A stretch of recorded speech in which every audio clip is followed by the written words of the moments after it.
Hello, good afternoon. Welcome to the afternoon session of AI and democracy. Today we started our journey into the questions of AI and democracy by focusing on elections. And this is not by chance. My name is Roy Gava. I'm a political scientist. I am co-organizer of this AI and democracy track. And we generally tend to make this direct connection between elections and democracy about popular votes and democracy. And this is what most people have in mind when we talk about democracy. But as a matter of fact, this is just simply the tip of the iceberg. There's much more into that. And this is our objective, our aim for this afternoon, to start exploring these questions linking machine learning and democracy. How we are going to do it? Well, by looking at how people from different fields actually are applying and deploying machine learning tools and insights to solve different kinds of problems. For instance, we will see how academics and researchers rely on machine learning to uncover biases in decision-making. We will also look at, for instance, how civil society and nonprofits rely on machine learning to push forward their values to defend their causes. And finally, we will see how governments may actually rely on these tools to solve public policy problems. We have a very rich and diverse program for this afternoon, but without further ado, I would like to move towards our first speaker, Irio Musskopf, who will talk us a little bit about his project, the project that he started, Operação Serenata de Amor. Irio, he is a native of Brazil. He's at the moment based in Berlin, and he will tell us a little bit how his project made Brazilian politicians a little bit more accountable. Irio, the floor is yours. Welcome. Thank you. Thank you for the introduction, for the invitation to the event. So, as you said, I'm here to talk about Operação Serenata de Amor, the Operation Love Serenade. And this project came about after many reasons, but one of them is about the elections that we had a few years ago and about my relationship with democracy. So I am actually a programmer. I don't have experience with sociology. I don't have experience with political science. But I knew that I could do better in participating in democracy. And I also knew that even though I didn't understand much, I didn't really trust my elected officials. And I think many countries have this in common. And that's how we started working on solutions for this. So as a context, in 2016, we had general elections for the president of the country. As you can see, it was a divided country. We had the left candidate, we had the candidate from the right. The one from the left, Dilma, was elected. And sometime after that, she was impeached and took away from office. So in these times where we have this competition, I think that everyone thinks that knows a lot about politics. And actually, my feeling was that I didn't know much. But still, as I was someone who had many years of experience working with technology, I had some experience with machine learning. I should do something about it because I was seeing machine learning, data science, artificial intelligence only being used in favor of large corporations. So if machine learning can do something about a large corporation, then why not an organization of 200 million people as my country? So this is how Operation Serenata de Amor came to be. The name is based on a Brazilian chocolate called Serenata de Amor. So it's inspired by the Swedish case called Toblerone that you can search for later on. And how we actually started, like how it was all of this possible. On one side, we have a country where the population sees as a corrupt country. So we were in the position 96. Less is better in this case. So we see ourselves as a corrupt country. But on the other hand, it's very transparent. We have access from too much data from the government. So why not doing something about that? So I started thinking, okay, what can I do with my knowledge to do something about this? To actually teach me how to understand politics in some way and to actually decide how to vote. So one of the ideas was, okay, if we're solving all of those problems with machine learning for large corporations, then why not ending corruption? So in this picture, we have a real seizure that happened in the country 1 or 2 years after the project started. And the way that I started doing this is to analyze the congressional expanding. So in Brazil, we have this quota for every Congresspeople. So we have a bit more than 500 federal Congresspeople, and all of them have a quota for asking for reimbursement. And they can spend this money in meals, in flight tickets, in taxi, in advertisement. And how much is that? This is actually about 10,000 euros every month. And these Congresspeople have access to this money. But on the other hand, the Congress also publishes public data of all of these expenses. So we have the company ID of the company that received this money. We know the date that this expense happened. And we have some other metadata in a large multi-gigabyte XML file. So it was not easy to analyze this, but it was possible. So what I did was to start asking for a few friends that had more knowledge on other areas that was important for this project, such as business, such as sociology, such as programming. And then we started gathering a group around analyzing this congressional expanding. We were doing this on our spare time, on evenings, on weekends, on holidays. But we decided that we wanted to not only do this only over this time, we wanted to work full time on that. The way that we decided to do this is with crowdfunding. With crowdfunding, we would be able to not only get the money, but validate the idea and understand how people wanted to contribute to this cause. We raised about 18,000 euros. This is not much for other countries, but back then in Brazil, it was the largest successful technology crowdfunding campaign in the country. So it was very successful. Also, tell a bit about the end of the story. We went really high on the rankings on GitHub. We published everything that we were doing. And how we came to all of this success. One of the things is that we were not doing only a research project. We were not doing only on hacker houses, where we were also doing all of that. But we were speaking with people. So we were literally going into pubs in our cities in Brazil.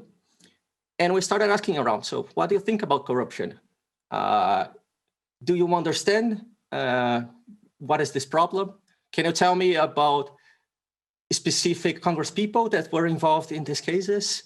And finally, at the end of every conversation, we would ask them, okay, so would you trust me with, I don't know, 50 euros to work on this project?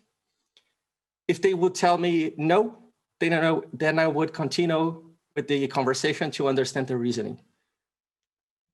And we also did a lot of marketing for the same reasons. We wanted to get not only the money, but we wanted to bring attention to the project, because only finding suspicious cases was not enough. We wanted to show people that actually it was possible to solve this problem. Maybe we would not be solving the large corruption cases of billions of euros, but maybe if we were paying more attention to the long tail. So if we pay attention to the small cases where Congresspeople are spending money on meals that in theory were illegal according to the law, then maybe we could stop the large corruption cases before the same people started with them. How we did that? Technically. So by speaking with many people, we understood that transparency was very important. So we didn't want to work on very complex models, not only because sometimes they were harder to explain, but also because the simpler models were already much better than the state of the art, which back then was just a person manually looking into the receipts in the Congress. So there was literally one person looking into every receipt and approving them. So very simple models were actually enough to do a bit more than that. So the architecture that we chose to solve this problem was Python, scikit-learn, Jupyter Notebooks for the front end of some platforms that we produced, Elm, and we used also Apache Spark and Docker to do more complex operations. So we were doing all of this processing. In the open. We were publishing everything on GitHub. We were publishing blog posts almost every week to show people the progress. So since we received investment from the Brazilian population, then we wanted to give back to them also the progress. They were our stakeholders. So since we raised this 18,000 euros to work on the project, we had some money to finance the project for 3 months. And we wanted a simple way of showing a lot of progress in little time. And the way that we decided to show this progress in minimal chunks was with hypothesis-driven development. So we were not creating a very complex model that would detect every case of possible corruption. We were creating models that were validating specific hypotheses, trying to find specific suspicions in each of the receipts. For instance, for every hypothesis that we had, we would write an analysis. We would explore the data using a Jupyter Notebook, and we would publish this on GitHub and invite people to not only see the progress, but also to find issues in our analysis. And this actually was one of the responsibles for us to get many people involved in the project. And these people were not just technologists. They were not only programmers, but they were researchers, they were journalists, they were data scientists. So many people got interested on that, and also from the government. Over these 3 months, we did at least a minimum analysis over a few different topics. So one of them is on quotas. So we started all of this analysis reading the law and understanding what was legal and what was illegal according to the law, how they could use this quota. So first, they had some quotas. For instance, they could not spend all the money in meals. They had a specific limit for that. So, and we had a few other analyses that I can go quickly over through. For instance, I said that the analysis many times were very simple. We were not creating very complex models. So given a practical example, these are a graph of meal prices that we had. We had about 1.5 million of data points dating from 2009 until the year that we were working. So if you look into this graph, what meals are actually suspicious? Maybe I can point to the upper ones that I would probably say, okay, so these ones, I'm pretty sure that they are very suspicious because they go outside of the median. But maybe the other point closer to the median, I would say that maybe there's not so much. So we did this with quotas, with meal prices. We actually found a few time travelers who were spending the quota on different states on the very same day. So we calculated that. One of the illegalities was to use this quota to pay for election expenses. This was very simple as well. We also combined with data hosted on other public sites to find irregular companies that should not be receiving any money from the government. Since we had pictures of all the receipts, we did some OCR to find alcohol expenses. So we had a list of keywords and we had some models to do some OCR and to find matches. And we also did analysis on car rental prices, and also analyzing the growth of the rental prices over time, the price for each of these states, and all of that. What we achieved in 3 months. So again, we didn't want to do this only. We didn't want to do this only for ourselves. We wanted to show everyone the impact that we were having. So what we did was to gather the core team that was 10 people to focus on one single thing, to look into all the suspicions and to manually decide if they would be reporting or not into the government. We actually, over this week, putting these 10 people to review the suspicions, we reported 600 cases by 216 Congresspeople. We achieved a direct return. So Congresspeople were replying to us over Twitter of this value. And we actually questioned many times more, 800,000 euros over that period. A few different cases that were in the OpenData and no one was looking before. We had Congresspeople purchasing beer in Las Vegas. We found a Congressperson eating a cheese sandwich of 51 euros. We found a person who ate 13 kilos of in a single meal. Another person who ate 13 meals in a single day.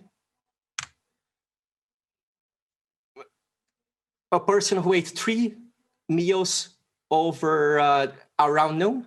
separated by 4,000 kilometers. We found cases of people spending in Brazil while posting pictures on Instagram in the UK. And one of my favorite, a person who ate a whole goat. After some time, we started tweeting all of these cases over this tweet called Rosie the Serenata. This Twitter was actually blocked by Twitter after some time, before they had a bot policy. But in the end, we wanted to give full right to reply from the Congresspeople. So if you go into the tweet, you're going to see that we try as much as possible not to accuse the Congressperson, but not only we show that, okay, this is a suspicious, this is not a proven case because we are only citizens. And also we use it to mention all the Congresspeople. We stopped mentioning the Congresspeople after some time because this was actually the cause of us getting blocked. Twitter told us that we were spamming the Congresspeople. So in the end, our idea is not to solve corruption. We actually wanted to show that it's actually possible to do something for the corruption, even in small cases, as a group of citizens. And we didn't need a lot of money for that as well, or knowledge, or prior knowledge at least, because over time we learned a lot. Nowadays, the project is part of Open Knowledge Brazil. It's an NGO, and it's open source. So even though you're not going to copy everything for your country, you can probably get inspired by it. And also, you can find more information about the project in this address, serenata.ai/en. And this is my Twitter. Thank you so much. Thank you very much, Irio, for a very insightful presentation. I related a lot to your project because I grew up in Argentina, so I have very good memories of Serenata de Amor, the chocolates, and also very bad memories of the politicians with regards to trust, with regards to how they use public funds. So I completely relate to the kind of issues that you're raising. Here I have some questions. Jan is asking, what was the reaction of the Congresspeople to your project? There you said that you gave them the right to respond, but in general, were there any kind of negative reactions from them? Can you elaborate a little bit on that?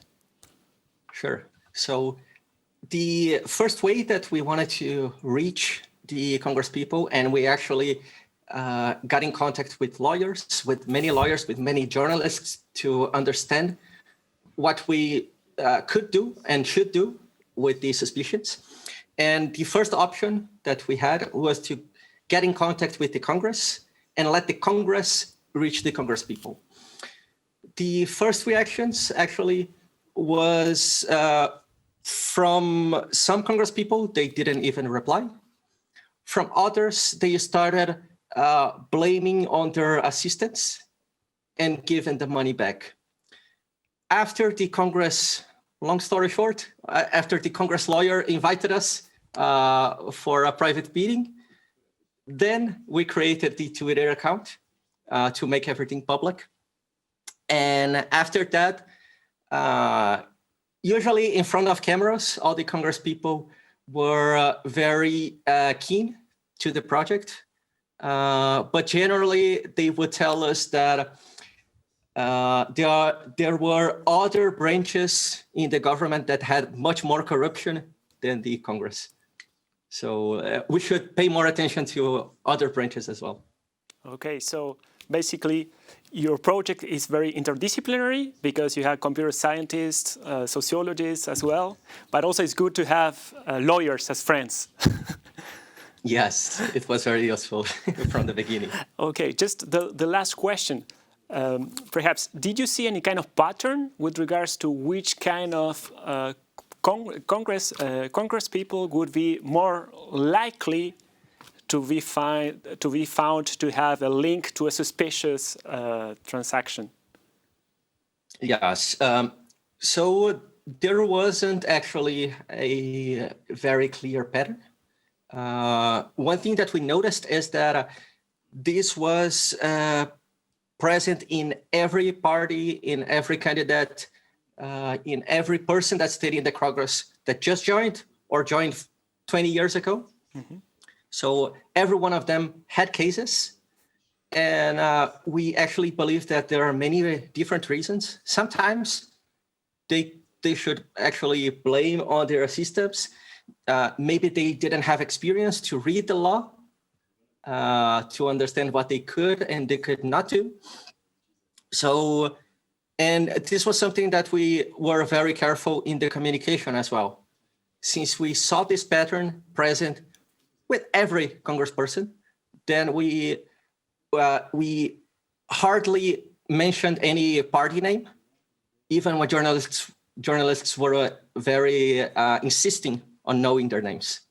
So we try to be very clear about that. Yeah. Okay. Thank you very much, Irio. It was a pleasure to have you here. Very insightful project. I hope that it will inspire a lot of similar initiatives in other contexts. And we are now taking some minutes before we move to the next speaker. But thank you very much for being with us, Irio. Thank you. Have a great day. Thank you. You too.